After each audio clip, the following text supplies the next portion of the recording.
Welcome to SK9 news. నేను రాధా. ముందుగా headlines. Jeevani వృద్ధాశ్రమం ప్రారంభోత్సవం చేసిన ప్రభుత్వ సలహాదారుడు సజ్జల రామకృష్ణారెడ్డి.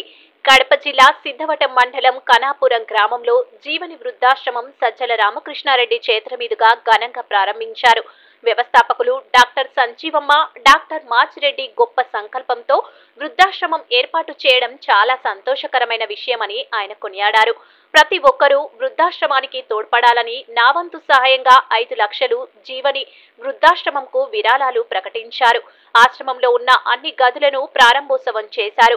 ఆహ్లాదమైన ప్రదేశంలో పెన్నా నది తీర ప్రాంతంలో ఉన్న ఆశ్రమం ఏర్పాటు చేయడం అభినందనీయమని సజ్జల రామకృష్ణారెడ్డి పేర్కొన్నారు. మార్చుపల్లె కాదర్ బంగ్లా వంతెన నిర్మాణం చేపట్టాలని మార్చుపల్లె గ్రామానికి చెందిన వైఎస్ఆర్ పార్టీ నాయకులు మల్లు వెంకట సుబ్బారెడ్డి వినతిపత్రం సమర్పించారు.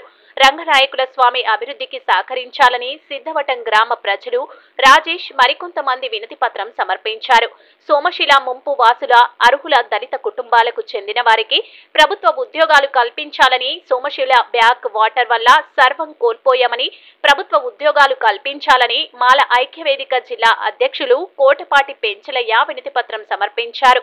ఈ కార్యక్రమంలో డిప్యూటీ సీఎం అంజద్ బాషా, రాజంపేట శాసనసభ్యులు మేడ వెంకట మల్లికార్జున్ రెడ్డి, కడప మేయర్ కె సురేష్ బాబు, జిల్లా పరిషత్ చైర్మన్ ఆకిపాటి అమర్నాథ్ రెడ్డి, సీనియర్ నాయకులు మూర్తి సలహాదారుడు పండుగాయల రత్నాకర్, ఎమ్మెల్సీ రమేష్ యాదవ్ తదితర ప్రజా ప్రతినిధులు పాల్గొన్నారు.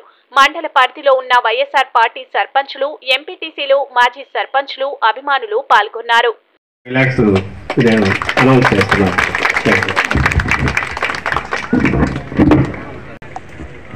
మేము అనుకోని విధంగా మీరు మాకు ముందుకు వచ్చారు.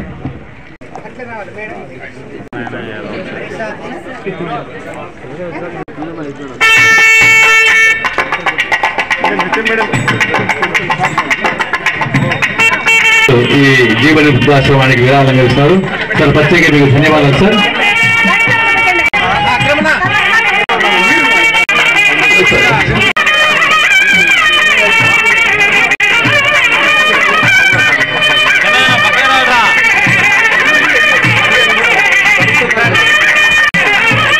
రామకృష్ణారెడ్డి గారికి